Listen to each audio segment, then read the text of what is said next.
Hər vaxtınız xeyir, obyektiv, real baxış bucaqları ilə efirdədir. Sürət, çeviklik, operativlik bu sözlər müasir dövrün əsas çağırışları kimi gündəlik lüğətimizə daxil olub. Rəqəmsallaşma bu reallığı daha da gücləndirir. Biz bir neçə saniyə içində bir çox məsələnin həllini istədiyimiz dövrdə yaşayırıq. Bugünkü buraxılışda sosial xidmətlərin rəqəmsallaşmasının vətəndaşlar üçün açdığı yeni imkanlardan danışacağıq. İndi isə diqqətimiz Dost TV-dədir. Birbaşa bağlantıda bizi həftənin sosial xülasəsinin təqdimatı ilə Əsmər Nəcməddin qızı gözləyir. Hər vaxtın xeyir Əsmər, söz səndə. Salam xanım, hər vaxtınız xeyir olsun. Sizi və tamaşaçıları Dost TV ilə Real TV-nin ortaq yayımından salamlayıram. Həftənin əsas sosial xəbərləri ilə qarşınızdayıq. Lənkəran şəhər Osman Mirzəyev adına 5 sayılı uşaq evi sosial xidmət müəssisəsinin yerləşdiyi bina Heydər Əliyev fondu tərəfindən əsaslı təmir edilib. Noyabrın 21-də uşaq evinin binasının təmirdən sonra açılışı olub. Tədbirdə Heydər Əliyev fondunun vitse-prezidenti Leyla Əliyeva və Alena Əliyeva iştirak ediblər. Sinif, informatika, tikiş, xalçaçılıq, rəqs və musiqi otaqlarının, emalatxananın yaradıldığı müəssisə zəruri mebel və avadanlıqlarla fən kabinetləri əyani vəsaitlərlə təchiz edilib. Dövlət Məşğulluq Agentliyi işğaldan azad olunan ərazilərə köçürülən sakinlərdən 7027 nəfərin məşğulluğunu təmin edib. 319 nəfər sakin isə işə götürənlərlə birgə təşkil olunan peşə hazırlığı kurslarına cəlb edilib. Cari ilin yanvar-oktyabr aylarında Nazirliyin fəaliyyət sahələri üzrə 538 min elektron arayış verilib. Son illər istifadəyə verilən elektron arayış xidmətləri iş yeri, əlillik, pensiya, müavinət, təqaüd, maddi yardım, ünvanlı yardım, dövlət tərəfindən mənzil və avtomobillə təmin edilmə, fərdi şəxsi hesab və sair barədə elektron qaydada arayış əldə etmə imkanı yaradır. Dövlət Tibbi Sosial Ekspertiza və Reabilitasiya Agentliyinin Rehabbas layihəsi çərçivəsində əlilliyi olan 2500-ədək şəxsə xidmət göstərilib. Reabilitasiya avtobusları Bakı və Sumqayıt şəhərləri, Abşeron rayonunda yaşayan əlilliyi olan uşaqları paytaxtdakı 2 sayılı uşaq reabilitasiya mərkəzinə, Gəncədə yaşayan əlilliyi olan uşaqları isə Şəmkirdəki uşaq reabilitasiya mərkəzinə çatdırır. Reabilitasiya proseduru bitdikdən sonra isə uşaqlar yenidən geri qaytarılır. Cari ilin yanvar-oktyabr ayları ərzində Könüllü Dost proqramına 40 min müraciət olub. 1300 şəxs proqrama cəlb edilib. Könüllülər dost mərkəzlərində vətəndaşların qarşılanması, xidmət pəncərələrinə yönləndirilməsi, vətəndaş axınının növbələrin idarə edilməsi, vətəndaşların məlumatlandırılması, elektron sistemlərdən istifadə və digər sahələr üzrə köməklik göstərirlər. Belə hörmətli tamaşaçılar, mənim sizə bu həftəlik çatdıracaqlarım bu qədər. Söz xanım yenidən sizdədir. Obyektiv davam edir, diqqətiniz Real TV-də olsun. Təşəkkür edirəm, Dost TV ilə birbaşa bağlantını izlədiniz. Obyektiv efirdədir. Dost Rəqəmsal İnnovasiyalar Mərkəzinin layihələr üzrə koordinatoru Füzuli Mehdiyevlə maraqlı bir müzakirə vəd edirik. Xoş gəlmişsiniz Füzuli müəllim. Salam, çox sağ olun. İstərdim söhbətimizə sosial xidmətlərin elektronlaşması barədə müzakirə ilə başlayaq. Rəqəmsallaşma ilə nələrə nail olundu?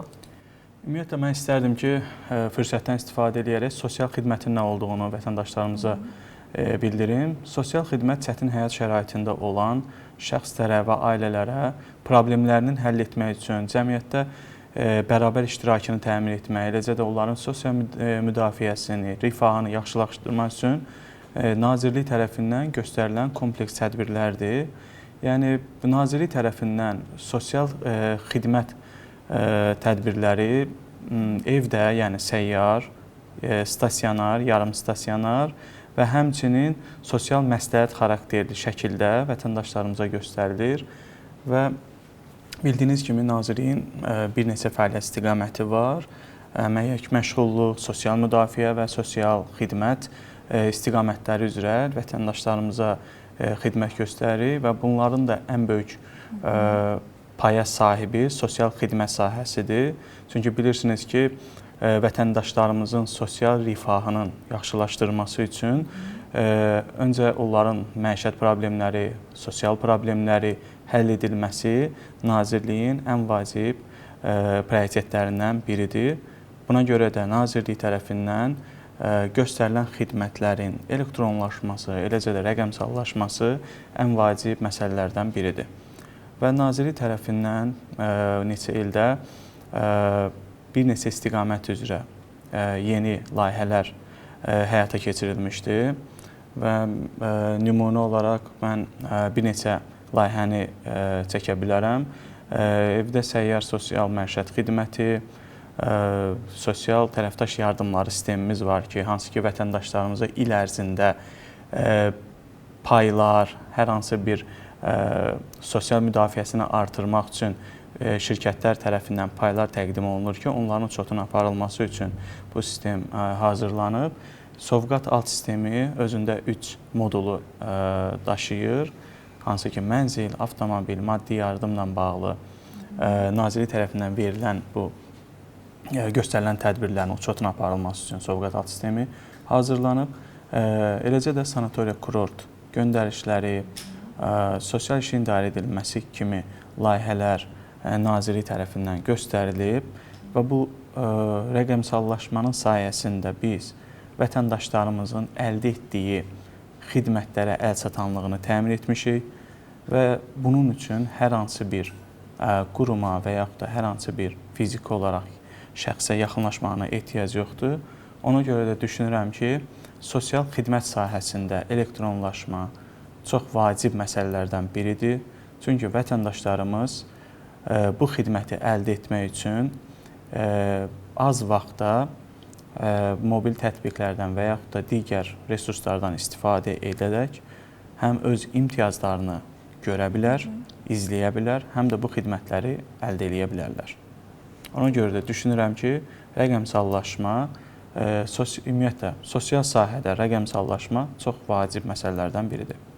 Yəni, vətəndaşlarımız üçün kağız daşıyıcıda sənədləri bir idarədən digərinə aparmaq dövrü artıq keçmişdə qaldı. Bəli, bəli. 100% bunu deyə bilərikmi? Hal-hazırda bəzi sistemlər var ki, qarşılıqlı inteqrasiya səviyyəsində hazırlanır. Bəli, digər qurumlarla məlumat digər qurumlarla inteqrasiya aparıldığı üçün ona görə də biz 100% nəticəni əldə etməyimiz hələ ki tezdir. Amma bu gələcəkdə bu faizə çatma ehtimalımız daha yüksəkdir. 50% sizdən asılıdırsa, bir o qədəri bəlkə daha çoxu digər inteqrasiya apardığınız qurumdan asılıdır. Çünki vətəndaşların mübadiləsini siz bir neçə qurumla aparırsınız. Ümumilikdə neçə qurumla bu inteqrasiya prosesi həyata keçirilir? Ümumiyyətlə, Əmək və Əhalinin Sosial Müdafiə Nazirliyinin 80-dən çox qurumdan məlumat alma imkanı var. Bildiyiniz kimi, digital bridge üzərindən biz bir neçə qurumdan məlumatları əldə edirik, emal edirik və bunun əsasında vətəndaşlarımıza hətta proaktiv qaydada xidmət göstəririk. Bildiyiniz kimi, proaktiv qaydada xidməti göstərmək üçün mütləq şəkildə digər qurumlarla informasiya sistemlərinin inteqrasiyası vacib məsələdir və biz buna bir neçə istiqamətdə nail olmuşuq və bundan sonra da məqsədimiz odur ki, həmin xidmətlərin proaktiv qaydada aparılmasının sayını artırmaqdır. Ümumi olaraq yanaşsaq, Əmək və Əhalinin Sosial Müdafiəsi Nazirliyinin təqdim etdiyi xidmətlərdən nə qədər elektron müstəvi üzərindən vətəndaşlara göstərilir və bu xidmətlərdən sosial xidmətləri əhatə edən xidmətlərin payına da istərdim toxunaq. Əmək və Əhalinin Sosial Müdafiə Nazirliyinin 159 fəaliyyət istiqaməti var ki, bunun 151-i elektron müstəvidədir və 151-indən də təxminən 50-si proaktiv qaydada xidmət göstərilir və bu 159 xidmətin 37-si sosial xidmət sahəsinə aid olan xidmətlərdir ki, bu xidmətlərində təxminən 33-ü elektronlaşdırılıb və 33 xidmətin də 30-u e-sosial, e-gov üzərindən müraciət əsaslı hazırlanıb və vətəndaşlarımızın istifadəsinə verilib. 3 xidmət isə proaktiv qaydada hal-hazırda təqdim edilib.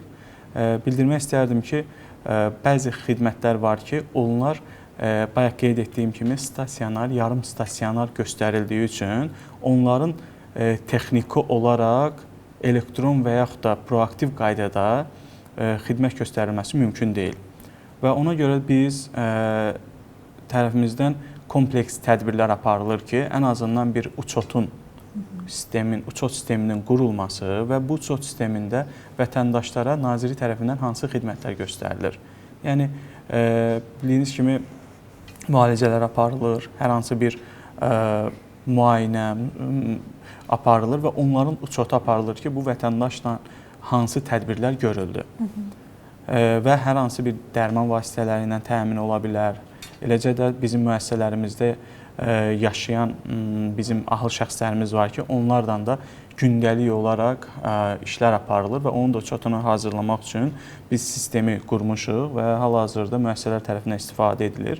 Bu isə bizə onu verəcək ki, sosial xidmət müəssisələrində olan benefisiarlarımıza hansı xidmətləri göstərmişik və həmin benefisiarlar istədiyi zaman özü və ailə üzvləri bu məlumatları hər hansı bir veb üzərindən və yaxud da mobil tətbiq üzərindən əldə edəcək. Bu dediklərim əlbəttə gələcəkdə olacaq. Çünki hal-hazırda biz sosial xidmət müəssisələrinin uçotunun aparılması üçün sistemin tətbiqinə başlamışıq. Bu da gələcəkdə həmin toplanan məlumatlar əsasında, data əsaslı qərarların verilməsində, eləcə də vətəndaşlarımız haqqında toplanan məlumatları əldə etməsində böyük kömək olacağını düşünürük. Sosial xidmətlərdən danışdıq. İstərdim bir məqama da aydınlıq gətirək. Bəs sosial xidmət xəritəsi nədir və vətəndaş bu xəritədən necə istifadə edə biləcək? Çox sağ olun, çox vacib bir məsələyə toxundunuz. Çünki sosial xidmət xəritəsi düşünürəm ki, vətəndaşlarımız üçün çox vacib bir alətlərdən biri olacaq. Sosial xidmət xəritəsi Nazirlik tərəfindən göstərilən bütün xidmətləri vahid bir platforma üzərində, yəni bir xəritə üzərində vətəndaşlarımıza göstərilmək üçün yaradılan bir sistem olacaq. Və hal-hazırda biz bu sistemin qurulması mərhələsindəyik və test mərhələsi gedir. Əvvəlcədən bunun əlbəttə xidmət istifadəyə verildikdən sonra bununla bağlı daha ətraflı məlumat verəcəyik, amma ilkin olaraq vətəndaşlarımızın məlumatı əldə etməsi üçün istərdim ki, bir nümunə götürək. Bizim Sosial Xidmətlər Agentliyi tərəfindən kompleks tədbirlər görülür. Əlilliyi olan şəxslər üçün, şəhid ailələri üçün, eləcə də digər imtiyazlı kateqoriya şəxslər üçün belə deyək, hər ay demək olar tədbirlər keçirilir və bunun üçün biz bu tədbirlərin hamısını bir xəritəyə toplayacağıq. Tutaq ki, vətəndaş deyəcək ki, mənim rayonuma yaxın hansı müəssisə var, hansı gün ərzi mərkəzi var, hansı gənclər evi var, hansı sosial sifariş layihələri icra edilir. Çünki QHT-lər tərəfindən il ərzində müxtəlif imtiyazlı şəxslər üçün tədbirlər keçirilir Azərbaycanın istənilən regionunda və biz bu məlumatların hamısını bir xəritə üzərində toplayıb vətəndaşımıza bu məlumatı əlçatan edəcəyik. Vətəndaşımız istənilən bir rayon üzrə ən yaxın tədbirin nə vaxt, harada, necə müraciət etmək olar, bu kimi məlumatları əldə etməsi üçün bizim tərəfimizdən hazırlanan bu xəritəyə baxaraq bu məlumatları əldə edə bilər.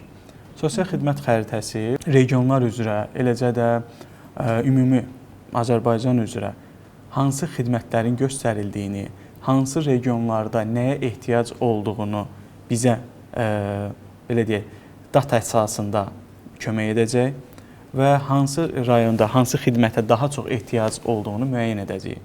Nümunə olaraq biz evdə səyyar məişət xidmətini göstərə bilərik, sanatoriya, kurort göndərişlərini göstərə bilərik ki, biz regionlar üzrə bunun statistik məlumatını ora göndərəcəyik ki, xəritədə əks olunsun və vətəndaşlarımız artıq biləcək ki, bu rayonda bu qədər şəxsə evdə səyyar məişət xidməti göstərilir, bu qədər şəxsə və sanatoriya kurortla bağlı, müəssisələrlə bağlı məlumatları əldə edəcək və daha çox belə deyək, bu siyahını uzatmaq olar, amma yəni ümumi olaraq deyirəm ki, sosial xidmət xəritəsi vətəndaşın xidmətlərlə bağlı göstərilən tədbirlərə daha qısa zamanda əl çatması üçün tərəfimizdən yaradılan bir platformadır, bir xəritədir. Qısa bir ara veririk. Sosial sahədə təqdim olunan rəqəmsal zərfə beynəlxalq yanaşmanı əks etdirən bir məlumatımız var. Görülən işlərə verilən qlobal dəyər necədir? İzləyək.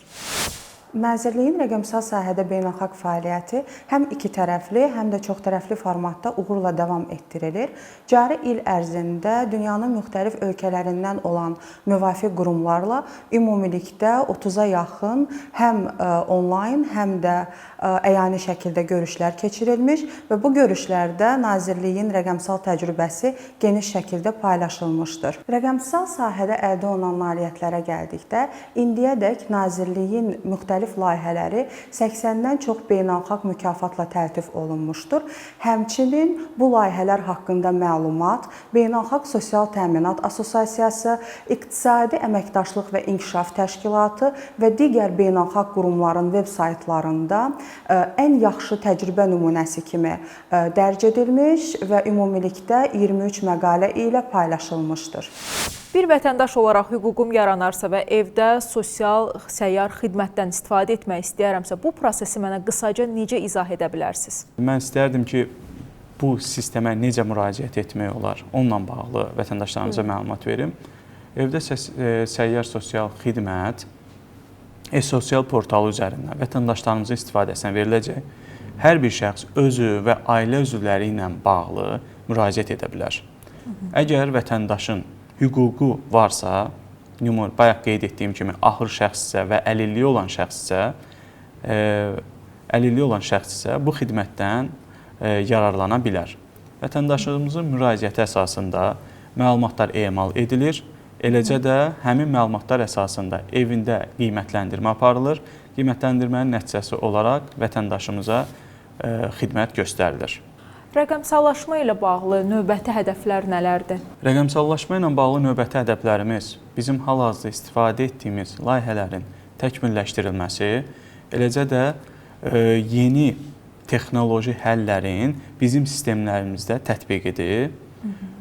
Bildiyiniz kimi, hal-hazırda müasir dövrdə süni intellekt alətləri geniş yayılıb və bu süni intellekt layihələrini öz layihələrimizdə tətbiq edərək vaxta qənaət, eləcə də vətəndaşın müraciətinə daha qısa zamanda, daha operativ şəkildə cavablandırılması qarşımıza hədəf kimi qoyulub. Çünki bildiyiniz kimi, süni intellekt alətləri hal-hazırda istənilən bir işi qısa zamanda əldə etməyə bizə kömək göstərir, kömək eləyir. Buna görə də biz həm Nazirliyin əməkdaşları üçün, həm də vətəndaşlarımız üçün bu süni intellekt alətlərini sistemlərimizə tətbiq etməyi planlaşdırırıq və bunun nəticəsində əməkdaşımızın etməli olduğu işlər süni intellekt aləti vasitəsilə ediləcək. Çünki bilirsiniz ki, Nazirlik tərəfindən bir neçə istiqamət üzrə xidmət göstərilir. Əlillik, pensiya, müavinə, təqaüd, əmək müqaviləsi və bu kimi kompleks layihələrdə süni intellekt alətini tətbiq edərək biz xeyli vaxta qənaət etmiş olacağıq. Uğurlar arzulayıram bu prosesdə də. Çox sağ olun. E-sosial portalından istifadə edirsiniz? Bir vətəndaş kimi əlbəttə e-sosial portalından istifadə edirəm və e-sosial portalı kimi bir çox mobil tətbiqlər var hal-hazırda Azərbaycanda. Elə vətəndaşlarımıza da bir tövsiyəm odur ki, hal-hazırda texnologiya dövründə işimizi daha sürətli həll etmək üçün, eləcə də yeni bir innovativ həllərdən tanış olmaq üçün bu mobil tətbiqlərdən istifadə etsinlər. Vətəndaş olaraq e-sosialda ən bəyəndiyiniz funksionallıq hansıdır? Maraqlı sualdır. Mənim istifadə etdiyim maraqlı funksiyalardan biri şəxsi kabinetdə fərdi şəxsi hesabın yoxlanmasıdır. Bildiyiniz kimi, fərdi şəxsi hesabda sığorta haqlarımız toplanır və hər rübün sonunda sığorta haqları bizim kapitalımıza əlavə olunur. Ötən illərdə sosial sığorta ilə bağlı toplanan məlumatların vətəndaşlar tərəfindən izlənilməsi mümkün olmadığı üçün pensiyaya çıxdığı zaman həmin kapitallarla bağlı uyğunsuzluqlar yaşanırdı və vətəndaş bunun əziyyətini çəkirdi. Amma indi hal-hazırda hər bir vətəndaş öz kapitalını izləyərək həmin kapitalın hər rübün sonunda onların hesabına əlavə edilməsini izləyə bilər və dürüstləşməyə ehtiyac olarsa işə götürənlə danışıb bunu həll edə bilər. Təşəkkür edirəm ki, bugün dəvətimizi qəbul etdiniz və verilişimizin qonağı oldunuz. Bugün sosial xidmətlərlə bağlı elektronlaşmadan danışdıq. Qonağım Dost Rəqəmsal İnnovasiyalar Mərkəzinin layihələr üzrə koordinatoru Füzuli Mehdevi idi. Rəqəmsallaşan həyat tərzi ilə qənaət olunan hər dəqiqə yeni bir fürsətdir. Obyektiv izləyirdiniz. Təşəkkür edirik ki, bizimlə idiniz. Real TV-də xəbər axını davam edir.